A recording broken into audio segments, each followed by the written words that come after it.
কইলাম বাড়িতে এসে খাইতে গেলে আবার কামের দেরি হইব, সন্ধ্যা হয়ে যাবো কাম করতে করতে। আচ্ছা ঠিক আছে, আমি নিয়ে আসুমনি, চিন্তা করো না। দেরি করো না কইলাম। আর আমি কিন্তু দুপুরবেলা তাড়াতাড়ি চলে আসবো, রান্না বান্নাটা ঠিকঠাক মতো কইরা রাখো। ঠিক আছে চলো। আব্বা এতক্ষণ ধরে চেষ্টা করতেছো, তারপর আগুন জ্বলতেছে না। লাকড়িটা কি ভেজা নাকি? তুই যেই হারে চোখের পানি নাকের পানি ছাড়তাছস, তাতে লাকড়ি এমনি ভিজা যাইব। সমান অধিকার দিতে গিয়া এখন তো মনে হইতেছে চোখে দেখার অধিকারই হারাই ফেলামো বাপ্পু লাই। তাই তো দেখতেছি। আবার জ্বলছে জ্বলছে জ্বলছে, ধাক্কা দাও লাকড়িটা। জোরে ধাক্কা দাও।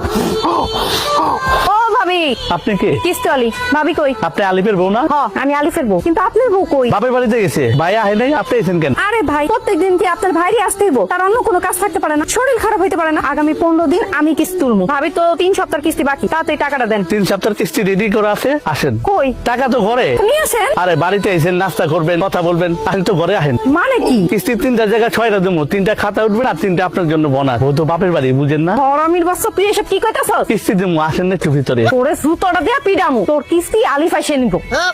6 কিস্তি একলাগে দিতাম কিন্তু। কিরে, রান্নার খবর কি? রান্না হইছে? ভাত হইছে? সব ভাত তো হইছে, তবে ছোট্ট একটা সমস্যা হয়ে গেছে। সমস্যা কি হইছে?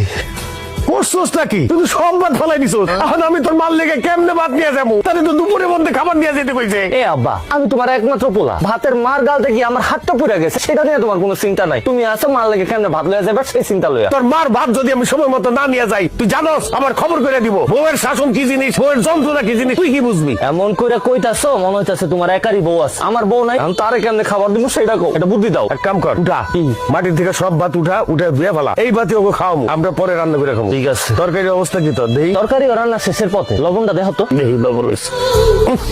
করছস কি? কিসে? লবণই তো দেশ নাই। কি কও? লবণ দিছি তো, খারাপ আবার দিতাছি। দে এবার দেখো তো। দেখি ভাই নাই তো, আরো দে।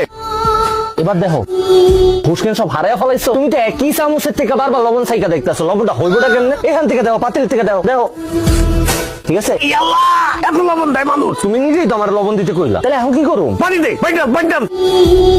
কি করলি তুই? তুই কি এই তরকারির মধ্যে গোসল করবি? এত পানি দেয় কেউ? কি কো আপা, তুমি তো আমার পানি ঢালতে কইলা। তোর মার সামনে তো আমি মুখ দেখাইতে পারুম না, লজ্জায়। খালি মার কথা লয়ে আইছো। আমি আমার বউয়ের সামনে কেমনে মুখ দেখাম? মারে আমি বুঝাই রাখবো, তুমি চিন্তা করো না। কি আর করবি? এগুলাই দিয়া দে, এগুলা লয়ে যাই। আল্লাহ জানে আজকে কি কবলে আছে। এটাই লয়ে যাও, যা আছে কপালে। হে বলা বেগম, আসো, খাইয়া দাও।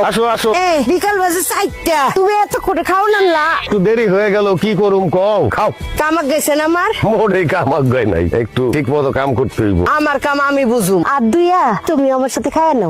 না কে খাইতে হইব? তুমি প্লেটে খাও আর আমি বাটিতে খাইতেছি।